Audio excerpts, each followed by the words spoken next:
तो जैसे ही आप लोग व्हीटस्टोन ब्रिज में लो वैल्यू ऑफ रेजिस्टेंसेस को कैलकुलेट करोगे तो वहां पे आप लोग के पिक्चर में आएगा लीड रेजिस्टेंस। ठीक है, तो अगर लीड रेजिस्टेंस को हम कंसीडर करते हैं तो हमारा जो व्हीटस्टोन ब्रिज है वो मॉडिफाई होके कैसे बनेगा।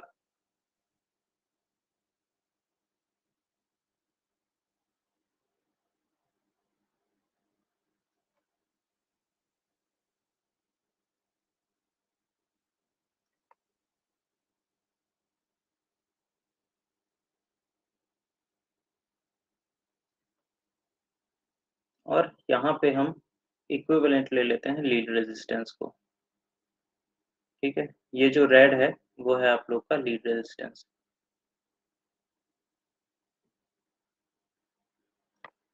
ये मान लो ये पॉइंट है M, ये पॉइंट है N, और आप लोग का जो गैल्वेनोमीटर कनेक्टेड है वो गैल्वेनोमीटर है कनेक्टेड ऐसे।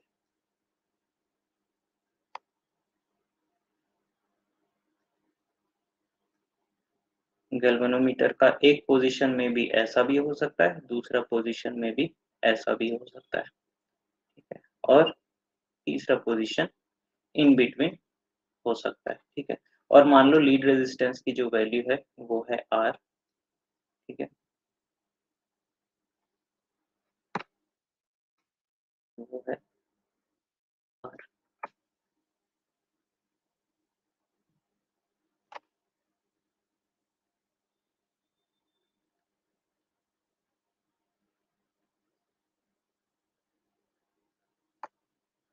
तो रेशियो आर्म्स कौन कौन से हैं, P, Q, R और S। इसमें रेशियो आर्म्स PQ है। ठीक है, R जो है वो हमारा टेस्ट रेजिस्टेंस है और S जो है वो स्टैंडर्ड रेजिस्टेंस है। ठीक, और ये जो R है, ये जो स्मॉल r है वो है हमारा लीड रेजिस्टेंस। ठीक है क्या, इतनी बात आप लोग को समझ में आई कि अगर हम व्हीटस्टोन ब्रिज को लो वैल्यू ऑफ रेजिस्टेंसेस के लिए अगर हम अब इसमें देखो लो वैल्यू ऑफ रेजिस्टेंस को अगर हम कैलकुलेट करते हैं, ठीक है, तो मान लो ये जो गैल्वेनोमीटर है वो N पोजीशन में है। ठीक है, मान लो ये जो गैल्वेनोमीटर है वो हमारा N पोजीशन में है। जब ये N पोजीशन में है तो जो टेस्ट रेजिस्टेंस है उसकी टोटल वैल्यू क्या होगी, जिसको हम अगर बैलेंस करेंगे तो टेस्ट रेजिस्टेंस क्या हो जाएगा, बैलेंस कंडीशन में R प्लस R लीड हो जाएगा कि नहीं हो जाएगा। R plus R lead is equal to P by Q into S, ऐसा आएगा, यस और नो। ठीक है, अगर ये लीड जो है वो एन पोजीशन में है तब, और अगर ये लीड M पोजीशन में होगा तो M पोजीशन में R की वैल्यू क्या होगी, R की वैल्यू जो होगी वो P by Q into S plus R, ऐसा ओरिजिनली होना चाहिए। ठीक है, बट जब हमको लीड रेजिस्टेंस की वैल्यू पता ही नहीं है, ठीक है, लीड रेजिस्टेंस तो बहुत मिनिमम वैल्यू की है। ठीक है, और उसके बाद जो हमारा टेस्ट रेजिस्टेंस है वो भी बहुत लो वैल्यू का है। ठीक, तो ऑब्वियसली जब हम लो वैल्यू के रेजिस्टेंसेस को कैलकुलेट करेंगे या फिर मेजर करेंगे तो उसमें ये R वैल्यू तो आएगा, R जो लीड रेजिस्टेंस है वो इफेक्ट तो करेगा हमारे मेजरमेंट को, बट हमको वो पता चलेगा क्या, नहीं, क्योंकि हमको ये नहीं पता है कि लीड रेजिस्टेंस कहाँ पे कनेक्टेड है, लीड रेजिस्टेंस का कैसा इफेक्ट होगा। ठीक है, अगर ये टोटल जो लीड रेजिस्टेंस है, लीड रेजिस्टेंसेस हैं वो टेस्ट टेस्ट के साइड में वो आ गई। ठीक है, टेस्ट रेजिस्टेंसेस के साइड में आ गई तो एक्चुअल वैल्यू जो होगी वो R प्लस R लीड हो जाएगा, बट हम क्या कैलकुलेट करते रहेंगे, हमको पता रहेगा कि वो R की वैल्यू है। ठीक है, इसका मतलब क्या है कि अगर ये लीड अगर गैल्वेनोमीटर N पोजीशन में कनेक्टेड है तो गैल्वेनोमीटर अगर N पोजीशन में कनेक्टेड है तो एक्चुअल वैल्यू जो है रेजिस्टेंस की, जो टेस्ट रेजिस्टेंस मेजर्ड वैल्यू आएगी वो मेजर्ड वैल्यू जो टेस्ट रेजिस्टेंस है उससे ज्यादा आएगी अगर N पोजीशन में है तब। ठीक, और वैसे ही अगर M पोजीशन में आ जाता है तो M पोजीशन में जो टेस्ट रेजिस्टेंस है, टेस्ट रेजिस्टेंसेस की वैल्यू क्या होगी, कम आएगी, एक्चुअल वैल्यू से कम आएगी, ठीक है। तो इसके कारण क्या होगा, इसके कारण आप लोग को सीधे पता चल रहा है कि यहाँ पे आप लोगों के मेजर्ड वैल्यू और ट्रू वैल्यू में डिफरेंस आएगा या फिर आप लोगों का एरर आएगा, ठीक है। और इस एरर को मिनिमम करने के लिए हमको क्या करना होगा, या तो लीड रेजिस्टेंस को एलिमिनेट कर दें, ठीक है, लीड रेजिस्टेंस को एलिमिनेट कर दें, या फिर जो हम लीड्स यूज करते हैं उसमें कोई रेजिस्टेंस नहीं होना चाहिए। बट प्रैक्टिकली ऐसा पॉसिबल है क्या? प्रैक्टिकली जो हम लीड यूज करेंगे उसमें रेजिस्टेंसेस होंगी ही, ठीक है।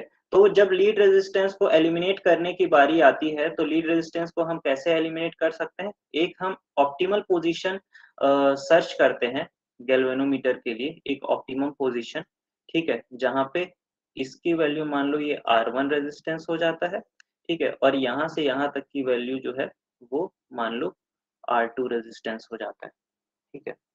और जब लीड रेजिस्टेंस को एलिमिनेट करने की बारी आती है तो हम क्या अज्यूम करते हैं?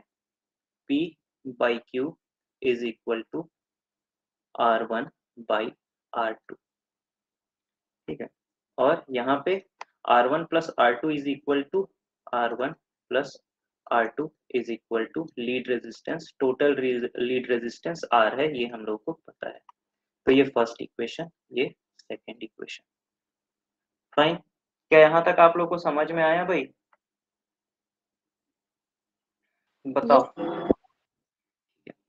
अब अगर इस कंडीशन में हमारा गैल्वेनोमीटर बैलेंस्ड है, ठीक है, इस कंडीशन में अगर बैलेंस्ड है तो फिर क्या होगा? बैलेंस कंडीशन क्या हो जाएगा हम लोगों का? P by Q is equal to R plus R1 divided by R2 plus S, होगा कि नहीं होगा? इस कंडीशन में अगर बैलेंस है तो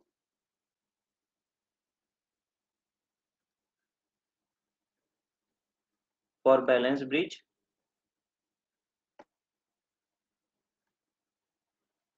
आप लोग क्या लिख सकते हो? आप लोग लिख सकते हो P divided by Q is equal to R plus R1 divided by S plus R2, लिख सकते हैं ना, क्योंकि यहाँ पे हम लोग का पॉइंट जो है वो इस पॉइंट पे हमको बैलेंस पॉइंट मिल रहा है, ठीक है। ये मान लो x पॉइंट है, तो इस पॉइंट में हमको बैलेंस पॉइंट मिल रहा है, ठीक है। तो यहाँ से m तक का जो लीड रेजिस्टेंस है वो R1 है, यहाँ से n तक का जो लीड रेजिस्टेंस है वो R2 है, ठीक है। तो ये ऐड हो जाएगा टेस्ट रेजिस्टेंस के साथ R1 और स्टैंडर्ड रेजिस्टेंस के साथ R2, ठीक। तो अगर हम ऐसा करते हैं तो जो बैलेंस कंडीशन होगी वो बैलेंस कंडीशन क्या होगी? वो बैलेंस कंडीशन होगी P by Q is equal to R plus R1 divided by S plus R2। Fine, कितना सही है? अब अगर मैं इक्वेशन 1 की बात करूं तो इक्वेशन 1 को मैं ऐसे भी लिख सकता हूं क्या? एक मिनट ना, ये इक्वेशन 3 कर देते हैं। From equation 1,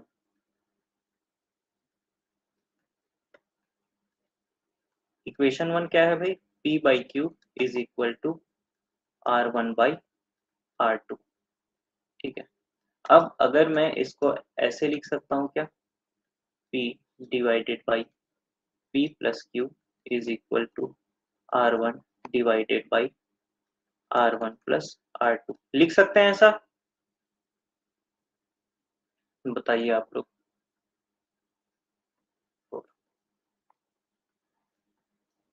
normal simple mathematics है ये, ठीक है। अब यहाँ पे आप लोगों ने देखा है R1 plus R2 is equal to क्या है? लीड रेजिस्टेंस, ठीक है। तो इसको अगर मैं रिप्लेस करूं तो P divided by P plus Q is equal to R1 divided by R। तो यहाँ से अगर मैं R1 की वैल्यू कैलकुलेट करूं तो R1 की जो वैल्यू होगी वो क्या होगी? P divided by P plus Q into R, ठीक है। ये इक्वेशन 5। सिमिलरली अगर मैं R2 की वैल्यू कैलकुलेट करूं तो R2 की वैल्यू क्या होगी? R2 की वैल्यू होगी Q divided by P plus Q into R, ठीक है। ये इक्वेशन 6, ठीक है। तो ये आप लोग का सिंपल मैथमेटिक्स से R1 और R2 की वैल्यू आ जाएगी ये कब आएगी? जब P divided by Q is equal to R1 divided by R2 है तब। ठीक है, अब ये R1 और R2 की जो वैल्यूज आई हैं उसको अगर हम इक्वेशन 3 में पुट कर दें तो फिर क्या वैल्यूज आएंगी फ्रॉम इक्वेशन 3?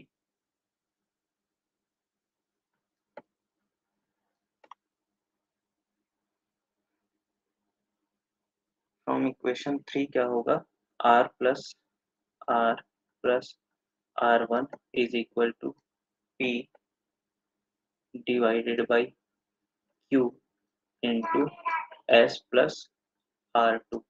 ठीक है, यहाँ जो R1 और R2 की वैल्यूज है वो R1 और R2 की वैल्यूज आप लोगों को पुट करनी है। कहाँ से? From equation 5 and from equation 6। ठीक है, तो यहाँ चलिए पुट करते हैं जल्दी से। R plus P divided by P plus Q into R is equal to P by Q। S की वैल्यू क्या है? S की वैल्यू ऐसी है। R2 की वैल्यू क्या है? Q divided by P plus Q into R। ठीक है, जब इसको सॉल्व करोगे तो आप लोग के पास क्या आएगा? जब इसको सॉल्व करोगे तो आप लोग के पास आएगा R plus P divided by P plus Q into R is equal to P by Q into S plus P divided by P plus Q into R। आएगा कि नहीं आएगा? सही सॉल्व हुआ इक्वेशन? ठीक है, तो यहाँ पे देखोगे कि ये वाला टर्म और ये वाला टर्म इक्वल है। ठीक है, तो ये आप लोग का कैंसिल आउट हो जाएगा। ठीक, तो जो बैलेंस कंडीशन आया वो बैलेंस कंडीशन क्या हो जाएगा? R is equal to P by Q into S। ये व्हीट स्टोन ब्रिज का बैलेंस कंडीशन है कि नहीं है? आ गया। और यस देखिए sir. Low value of resistances के लिए यहाँ पे लीड रेजिस्टेंसेस कहीं पे आए हैं क्या? नहीं, तो लीड रेजिस्टेंस क्या हो गए? एलिमिनेट हो गए। और ये एलिमिनेट कैसे हुए? एलिमिनेट ऐसे हुए कि ये जो लीड रेजिस्टेंस है उसकी हम उसका जो रेशियो है हम लोगों ने किसके इक्वल किया है? वो रेशियो आर्म्स के इक्वल किया है। ठीक है, तो ये मॉडिफिकेशन हो गया व्हीट स्टोन ब्रिज का। For for what? हम लोगों ने व्हीट स्टोन ब्रिज का अगर हम यूज करेंगे लो वैल्यू ऑफ रेजिस्टेंस की लो वैल्यू ऑफ रेजिस्टेंस के मेजरमेंट के लिए, तब ये मॉडिफिकेशन होगा व्हीट स्टोन ब्रिज का। ठीक है, और ये मॉडिफिकेशन हमको क्यों करना पड़ा? क्योंकि यहाँ पे जब हम अननोन रेजिस्टेंस निकाल रहे थे और वो अननोन रेजिस्टेंस अगर मिनिमम वैल्यू की है तो जो मिनिमम वैल्यू की रेजिस्टेंस है तो उसमें इफेक्ट क्या आ रहा था? उसमें इफेक्ट आ रहा था लीड रेजिस्टेंस का भी। ठीक है, तो लीड रेजिस्टेंस को एलिमिनेट करने के लिए हम लोगों ने ये मॉडिफिकेशन किया। ठीक है, और यहाँ पे एक और प्रॉब्लम आती है। एक तो लीड रेजिस्टेंस की वैल्यू हो गई। ठीक है, for for low value of resistance measurement. ठीक है, और दूसरी प्रॉब्लम आती है थर्मो इलेक्ट्रिक इफेक्ट की। ठीक है, तो अब इन दोनों को जैसे ये यहाँ पे रेशियो आर्म्स में हम इसको R1 और R2 हम लोगों ने लिख तो लिया। ठीक है, बट ये हम कैसे कर सकते हैं? ठीक है, तो इसी को प्रैक्टिकल उसमें लाने के लिए, प्रैक्टिकल एक ब्रिज बनाने के लिए केल्विन डबल ब्रिज आया। ठीक है, और केल्विन डबल ब्रिज में क्या आया? ये टोटल वैल्यू ऑफ रेजिस्टेंस है। ठीक है, तो अ, यहाँ पे एक रेजिस्टेंस हम लोगों ने वो किया, कनेक्ट किया, और यहाँ पे दूसरा रेजिस्टेंस हम लोगों ने कनेक्ट किया। ठीक है, तो यहाँ पे हम लोगों ने क्या किया? एक दो ब्रिज बनाए। ठीक है, एक व्हीटस्टोन ब्रिज, और व्हीटस्टोन ब्रिज के ही अंदर इंटरनल रेशियो आर्म्स रेजिस्टेंस हम लोगों ने पुट किया। ठीक है, और ये जो मॉडिफिकेशन है व्हीटस्टोन ब्रिज का, जो मॉडिफिकेशन है उसी को केल्विन डबल ब्रिज बोलेंगे। ठीक है, तो अब केल्विन डबल ब्रिज स्टार्ट करें। ये कॉन्सेप्ट समझ में आ गया ना कि लीड रेजिस्टेंस कैसे एलिमिनेट होंगे? यस और नो? Yes yes sir.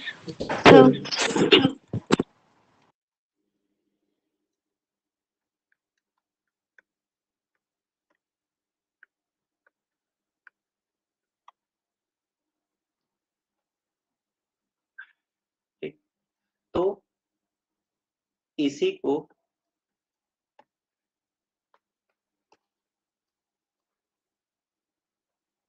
जब हम मॉडिफाई करते हैं, ठीक है, तो जो हम ब्रिज बनाएंगे वो इस टाइप का बनेगा।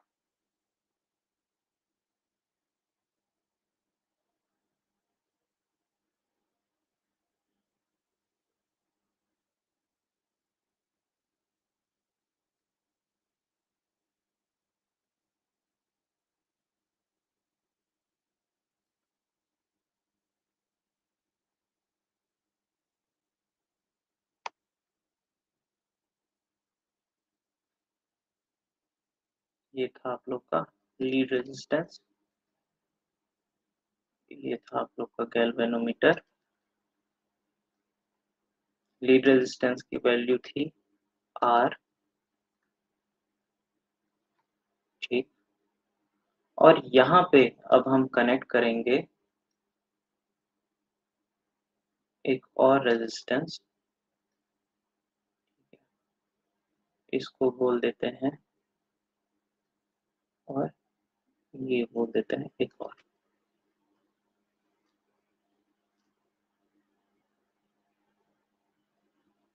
ठीक है,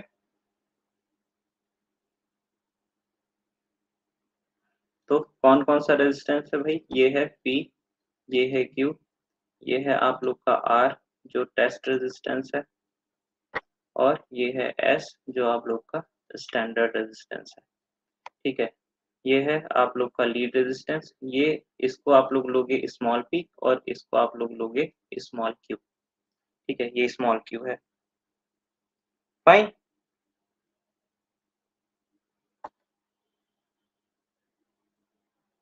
सही है, तो और इसमें जो सप्लाई होगी वो हम सप्लाई कनेक्ट कर देते हैं ऐसे।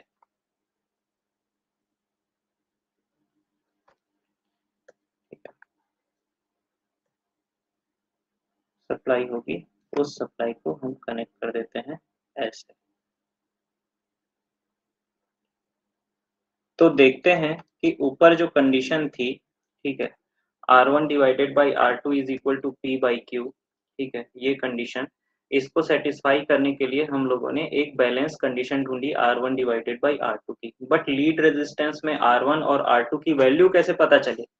ठीक है, तो ये वैल्यू तो ऐसे पता चलेगी नहीं। ठीक है, तो अब ये वैल्यू अगर ऐसे पता नहीं चलेगी तो फिर हम लोगों ने क्या किया, हम लोगों ने एक इंटरनल ब्रिज बनाया सबसे पहले। ठीक है, और इस ब्रिज में यहाँ पे क्या, यहाँ पे एक गैल्वेनोमीटर कनेक्ट किया। ठीक है, और गैल्वेनोमीटर के टर्मिनल्स को अगर हम इधर वेरी करेंगे तो एक टर्मिनल ऐसा मिलेगा जिसमें ये P Q और ये जो R का जो रेजिस्टेंस है R1 और R2, ठीक है, वो बैलेंस हो जाएगा। ठीक है, और जब वो बैलेंस हो जाएगा तब हम यहाँ पे डिस्कनेक्ट कर देते हैं अपने गैल्वेनोमीटर को। ठीक है, तो ये एक कंडीशन आ गई, बैलेंस कंडीशन। ठीक है, तो एक दूसरा ब्रिज बना के हम लोगों ने ये बैलेंस कंडीशन को अचीव किया है। अब देखते हैं कि इस कंडीशन में क्या सच में ये जो R की वैल्यू है वो इक्वेशन में आती है कि नहीं आती। ठीक है, तो जब ये बैलेंस हो जाएगा, तो ये बैलेंस जब हो जाएगा तो उसका कंडीशन क्या होगा, उसका कंडीशन भी ऐसा होगा कि नहीं होगा, ये आप लोग बताइएगा। For balance bridge, for balance bridge R1 divided by R2 is equal to small p divided by small q is equal to capital P divided by capital Q। ठीक है, ऐसा होगा, यस और नो? ठीक, अब अगर हम इस कंडीशन को लेते हैं तो फिर देखते हैं कि कैसे ये सच में एलिमिनेट कर पाता है कि नहीं कर पाता। ठीक है, तो हम इन दो टर्म्स को लेते हैं। ठीक है, फर्स्ट टू टर्म्स, ये क्या हो जाएगा, R1 divided by R2 is equal to small p divided by small q। अब इसको मैं ऐसे लिख सकता हूँ क्या, आप लोग बताना मेरे को। ठीक है, P plus Q divided by Q is equal to R1 plus R2 divided by R2। क्या ऐसा हो सकता है? ऑब्वियसली दोनों साइड में हम वन वन को ऐड कर दिए, वन वन को ऐड करेंगे तो ये आ जाएगा। ठीक है, अब यहाँ पे R1 plus R2 is equal to क्या है? Lead resistance R divided by R2। ठीक है, और यहाँ से जब आप लोग R2 की वैल्यू कैलकुलेट करोगे तो R2 की वैल्यू क्या हो जाएगी भाई? क्योंकि R2 की वैल्यू हो जाएगी R2 is equal to Q into R divided by P plus Q। ठीक है, ये फर्स्ट इक्वेशन, अगर इसको फर्स्ट इक्वेशन लिखते हैं तो ठीक है। सिमिलरली R1 क्या हो जाएगा? R1 will be R minus R2। ठीक है, अब R माइनस R2 करोगे तो वो क्या हो जाएगा? R minus QR divided by P plus Q। ठीक है, और जब आप लोग यहाँ से सॉल्व करोगे तो R1 is equal to P into R divided by P plus Q।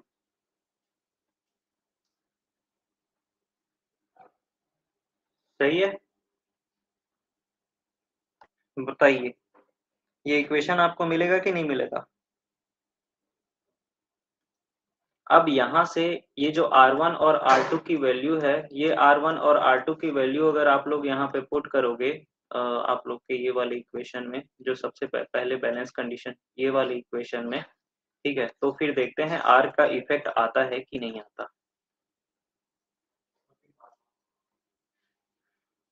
ठीक है, तो जो बैलेंस कंडीशन थी वो क्या थी?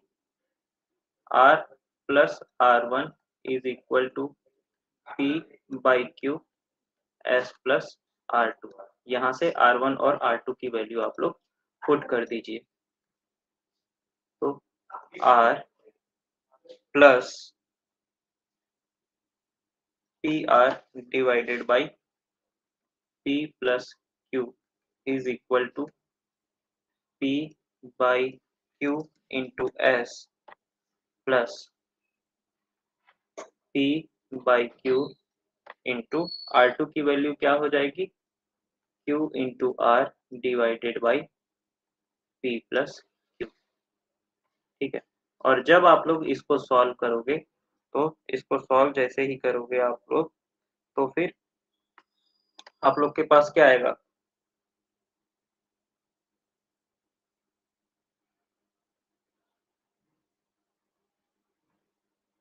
इसको सॉल्व करो तो जल्दी।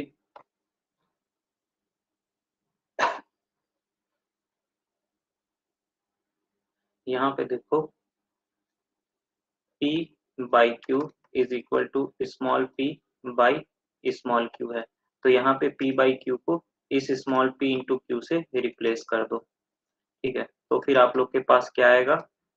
R is equal to P into R divided by P plus Q is equal to ये capital P by capital Q into S plus ये कैपिटल P और कैपिटल Q जो है, ये कैपिटल P और कैपिटल Q, इसको small p और small q से जब आप लोग रिप्लेस करोगे तो Q और Q क्या हो जाएगा? एलिमिनेट हो जाएगा। ठीक है, और आप लोग के पास टर्म्स क्या आएंगी? P सॉरी यहाँ पे ये प्लस है ना,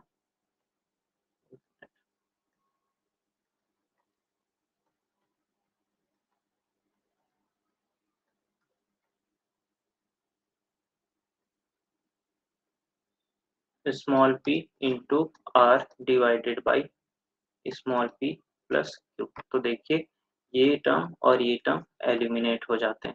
ठीक है, और आप लोग का जो बैलेंस कंडीशन आता है वो सेम आता है, R is equal to P by Q into S। ठीक है, तो ऐसे आप लोग बैलेंस कर सकते हो ब्रिज को। ठीक है, और इसी कॉन्सेप्ट को लेके ये केल्विन डबल ब्रिज का मेथड आया, तो अब हम लोग पढ़ते हैं केल्विन डबल ब्रिज। ठीक है, तो केल्विन डबल ब्रिज क्या होगा? सेम जो अभी हम लोगों ने पढ़ा है वही है केल्विन डबल ब्रिज। ठीक है,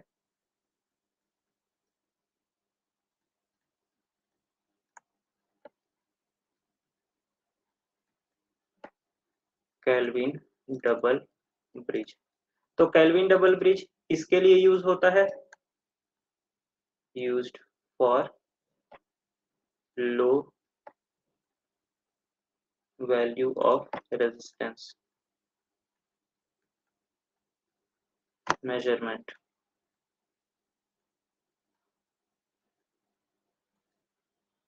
फाइन, ठीक है। तो केल्विन डबल ब्रिज, चलिए बनाते हैं kelvin double bridge.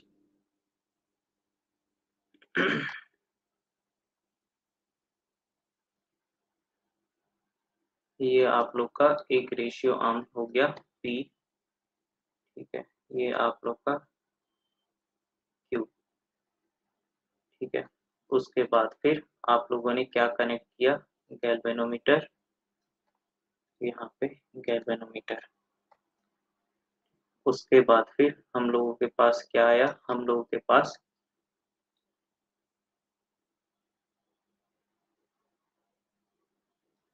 Inner ratio arms आए।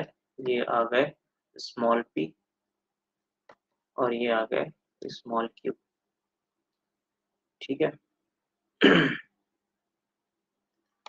उसके बाद फिर आया हम लोग का टेस्ट रेजिस्टेंस,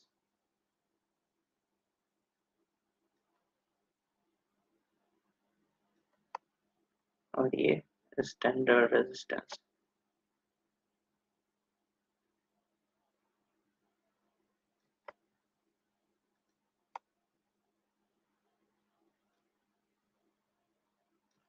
और यहाँ पे आया आप लोग का लीड रेजिस्टेंस, ठीक। और इसको आप लोग कनेक्ट करोगे किससे? तो इसको आप लोग कनेक्ट करोगे वोल्टेज सोर्स से। और ये वोल्टेज सोर्स कैसा होगा? रिवर्सिबल।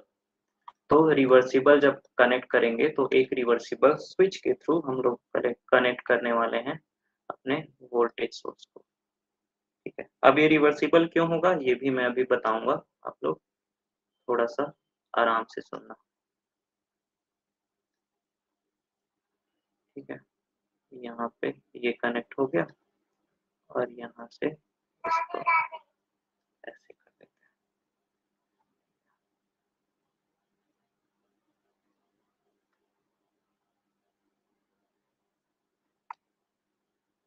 ये है आप लोग का एम। एम क्या है वो बताता हूँ। ये है आप लोग का आर, लीड रेजिस्टेंस, ठीक है। ये है आप लोगों का कैपिटल आर, टेस्ट रेजिस्टेंस। ये है आप लोग का एस, स्टैंडर्ड रेजिस्टेंस, ठीक। ये आ गया आप लोग का गैल्वेनोमीटर जी। ये रेशियो आर्म्स के कैपिटल पी और कैपिटल क्यू, ठीक है। और यहाँ पे आया आप लोग का ईएमएफ ई, ईएमएफ ई, ठीक है। अब अगर हम पॉइंट्स को नेमिंग कर दें तो पॉइंट्स क्या है? मान लो ये हो जाएगा आप लोग का ए, ये पॉइंट है बी, ये पॉइंट है सी, और ये पॉइंट है डी, ठीक है। और इस पॉइंट को आप लोग क्या ले सकते हो? इस पॉइंट को आप लोग ले सकते हो x, और इस पॉइंट को ले सकते हो y, ठीक है। तो क्या ब्रिज का स्ट्रक्चर आप लोग को समझ में आया क्या? Yes sir. ठीक है। अब अगर ब्रिज का स्ट्रक्चर अगर आप लोग को समझ में आ गया है तो फिर हम प्रोसीड करते हैं। तो इसमें क्या क्या चीजें हैं वो एक बार और देख लीजिए। P और Q रेशियो आर्म्स है, G गैल्वेनोमीटर है, स्मॉल p और small q inner ratio arms है, ठीक है। कैपिटल P कैपिटल Q को क्या बोल सकते हैं आप लोग? Outer ratio arms. Small p और स्मॉल q को इनर रेशियो आर्म्स। R जो है वो अननोन रेजिस्टेंस या फिर टेस्ट रेजिस्टेंस है। S जो है वो स्टैंडर्ड रेजिस्टेंस है। R जो है वो ये जो स्मॉल r है वो आप लोग का लीड रेजिस्टेंस है, ठीक है। यहाँ पे जो M है वो रिवर्सिबल स्विच है और जो E है वो EMF है। ठीक है, तो जब आप लोग केल्विन डबल ब्रिज का वो करोगे, केल्विन डबल ब्रिज को एक्सप्लेन करोगे तो इसमें ये सारी चीजें आप लोगों को लिखनी होंगी। ठीक है, तो यहाँ पे M reversible switch,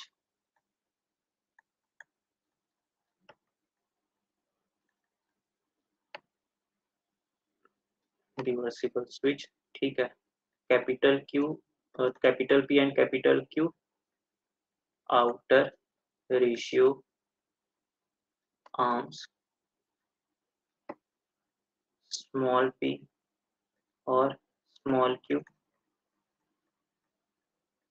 inner ratio arms. ठीक है, एंड r लीड रेजिस्टेंस,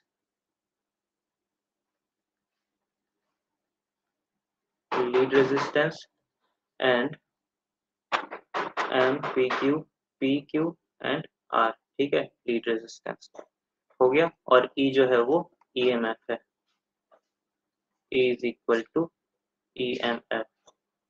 ठीक है, या फिर सोर्स।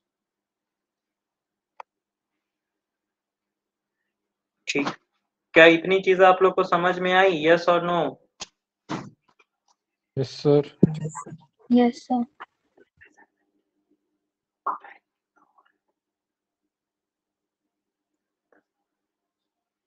ठीक है, तो फिर अब अगर हम बात करें, अगर ये ब्रिज बैलेंस होगा, ठीक है, अब ये ब्रिज अगर बैलेंस हो गया तो गैल्वेनोमीटर अगर बैलेंस है तब गैल्वेनोमीटर में क्या रीडिंग आनी चाहिए? 0 और कुछ और रीडिंग आएगी, क्या आएगी बताओ? 0। ठीक है, और ये 0 रीडिंग कब आएगी? जब ये B और ये D, ठीक है, ये B और D जो है वो आप लोग का सेम पोटेंशियल में हो। ठीक है, और जब ये सेम पोटेंशियल में होगा इसका मतलब क्या है? यहाँ पे EAB is equal to EAXD होना चाहिए। ठीक है, तो बैलेंस कंडीशन में क्या होगा? At balance condition, at balance condition आप लोग क्या बोल सकते हो? जो EMF है EAB is equal to EAXD बोल सकते हो कि नहीं बोल सकते? इसमें कोई परेशानी किसी को? चक्कर तो नहीं आ रहे? बोलो। ठीक है, अब ये बताओ कि आप लोग EAB कैसे निकालोगे, ये वाला पोटेंशियल कैसे निकालोगे? इसके लिए हमको कंसीडर करना पड़ेगा करंट। ठीक है, तो ये मान लो यहाँ पे I1 करंट फ्लो हो रहा है। ठीक है, अब ये बैलेंस कंडीशन है तो यहाँ पे भी सेम I1 करंट ही फ्लो होगा। यहाँ पे मान लो I2 करंट फ्लो हो रहा है। ठीक है, तो ये I2 करंट यहाँ पे डिवाइड हो जाएगा, I2 करंट यहाँ पे डिवाइड हो जाएगा, ये हो जाएगा आई एक्स मान लो और यहाँ पे आई वाई मान लो। ठीक है, तो ये आई एक्स हो जाएगा, ये आई वाई। ठीक है, और यहाँ से फिर ये I2 करंट हो जाएगा। ठीक है, फाइन। तो जब हम EAB की बात करेंगे तो वो क्या हो जाएगा? P इंटू I1 होगा कि नहीं होगा? बताओ।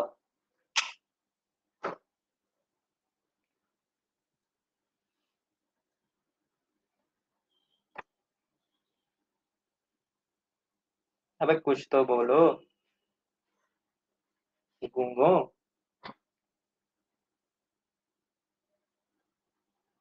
कुछ समझ नहीं आ रहा सर बोला है ना, बहुत ज्यादा हो गया balance balance.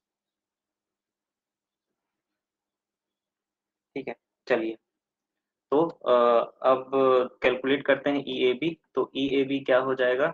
EAB will be, यहाँ पे सिंपली आप लोग वो लगा दो, यहाँ से पोटेंशियल डिवाइडर लगा दो। E है यहाँ पे A और C के बीच का पोटेंशियल, ये आप लोग का बैलेंस है तो ये आप लोग का सीरीज में आ जाएगा। तो P और Q सीरीज में है, यहाँ पे पोटेंशियल डिवाइडर लगा दो, सिंपल। ठीक है, तो वो क्या हो जाएगा आप लोग का? वो हो जाएगा P divided by P plus Q into E।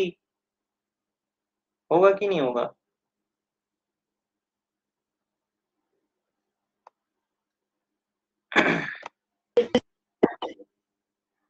और वैसे ही अगर आप लोग उसको कैलकुलेट करोगे, यहाँ पे E की वैल्यू क्या होगी भाई? अगर E की वैल्यू आप लोग कैलकुलेट करोगे तो E की वैल्यू क्या होगी? E की वैल्यू, अगर ये बैलेंस है, ठीक है, अगर ये बैलेंस है और यहाँ से कोई करंट मान लो फ्लो हो रहा है, ठीक है, I2, ठीक है, तो इसको आप लोग कैसे कैलकुलेट कर सकते हो? इसको आप लोग कैलकुलेट कर सकते हो E की जो वैल्यू हो जाएगी वो हो जाएगी R प्लस S प्लस यहाँ पे P प्लस Q, ठीक है, small p plus small q parallel with R, ठीक है, और इसको आप लोग मल्टीप्लाई कर दो I2 से। बताओ ऐसे होगा कि नहीं होगा? यहाँ पे देखिए ये बैलेंस कंडीशन है, तो यहाँ से एक जो करंट फ्लो होगा करंट इधर, एक जो करंट फ्लो होगा वो उधर, ठीक है, तो इन दोनों का एक जो आएगा वो पैरेलल कॉम्बिनेशन आएगा, P plus Q series combination parallel with R lead resistance, और ये R और ये S, ठीक है, ये तीनों सीरीज में हो जाएंगे। तो ये तीनों सीरीज में इनटू यहाँ पे करंट का वैल्यू जो है वो I2 है, तो I2 से अगर मैं मल्टीप्लाई कर दूंगा तो मेरे को E की वैल्यू मिल जाएगी। मिलेगी कि नहीं मिलेगी? मिल जाएगी। तो ये हो जाएगा R2 R plus S plus ये small p plus small q into R divided by small p plus small q plus R, ठीक है, इंटू ये I2 तो है ये। अब वैसे ही अगर आप लोगों को बैलेंस कंडीशन है तो EXD की वैल्यू भी चाहिए, तो EXD की वैल्यू क्या होगी? EXD की वैल्यू सिंपल यहाँ पे आप लोग लिख सकते हो R इंटू I2, और यहाँ पे करंट डिवीजन रूल लगा दो। करंट डिवीजन रूल लगाओगे तो नॉर्मल क्या हो जाएगा? R divided by P plus Q plus R into I2, ठीक है, हो जाएगा। तो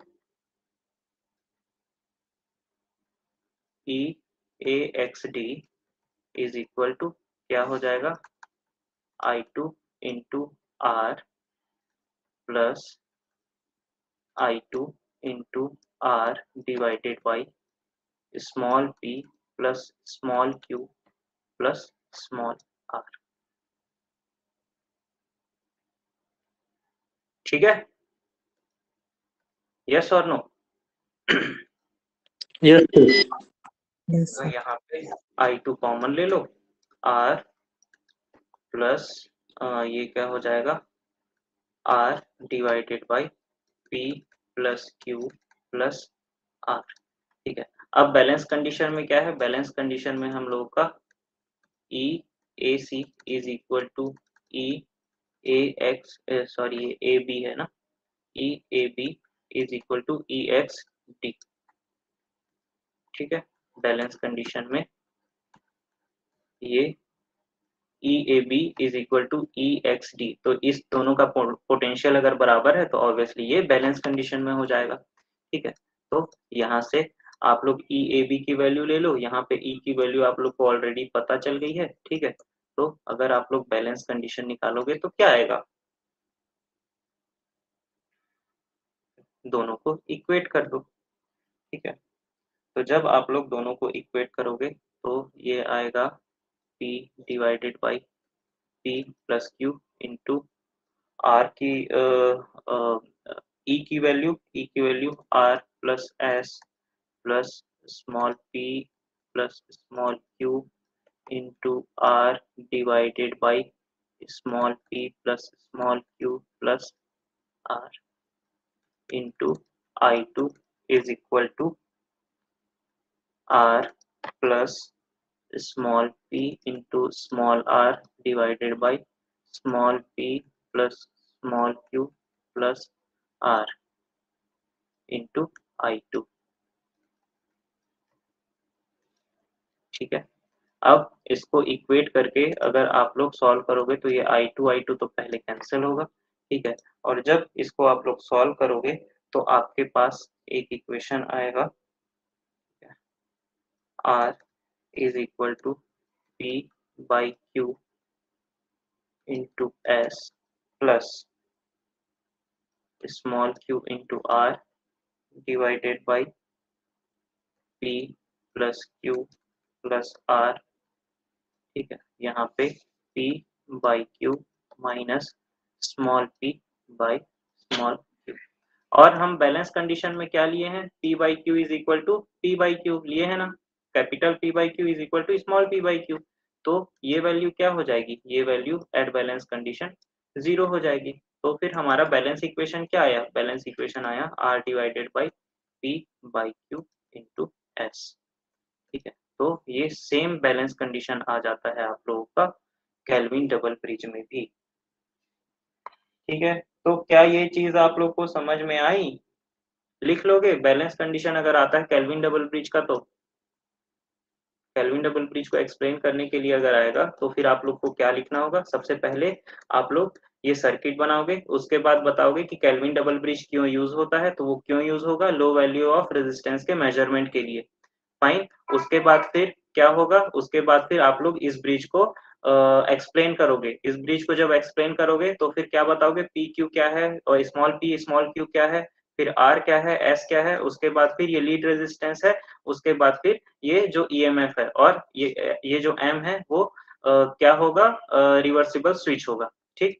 अब इसके बाद फिर जब हम मेजरमेंट करेंगे तो फिर जो बैलेंस कंडीशन आएगा तो बैलेंस कंडीशन में सेटिस्फाई करेगा EAB is equal to EXD, ठीक है। तो EAB की वैल्यू और EXD की वैल्यू सिंपल उस सर्किट से आप लोग निकाल लोगे, कैलकुलेट कर लोगे, उसके बाद इन दोनों को जब इक्वेट करके इस इक्वेशन को सॉल्व करोगे तो आप लोग का बैलेंस इक्वेशन आ जाएगा, ठीक है। अब इस बैलेंस इक्वेशन में आप लोग देख रहे हो कि जो लीड रेजिस्टेंस है वो लीड रेजिस्टेंस ऑलरेडी एलिमिनेट हो चुका है। तो पहला जो एरर था व्हीटस्टोन ब्रिज का कि जो लीड रेजिस्टेंस आ रही थी वो एलिमिनेट हो चुकी है। दूसरा जो है वो थर्मो इलेक्ट्रिक इफेक्ट, ठीक है। तो जो थर्मल इफेक्ट है उसको एलिमिनेट करने के लिए हम क्या करेंगे, ये एक बार तो ये रेजिस्टेंस से मेजर कर लिए R, ठीक है। अब उसके बाद इसको रिवर्स कर देंगे, जब इसको रिवर्स कर देंगे और उसके बाद फिर R को मेजर करेंगे और दोनों की वैल्यू जब सेम आएगी तब हम इस कंक्लूजन में पहुंचेंगे कि इसमें कोई भी थर्मो इलेक्ट्रिक इफेक्ट नहीं है, ठीक है, फाइन। क्या आप लोग को समझ में आया?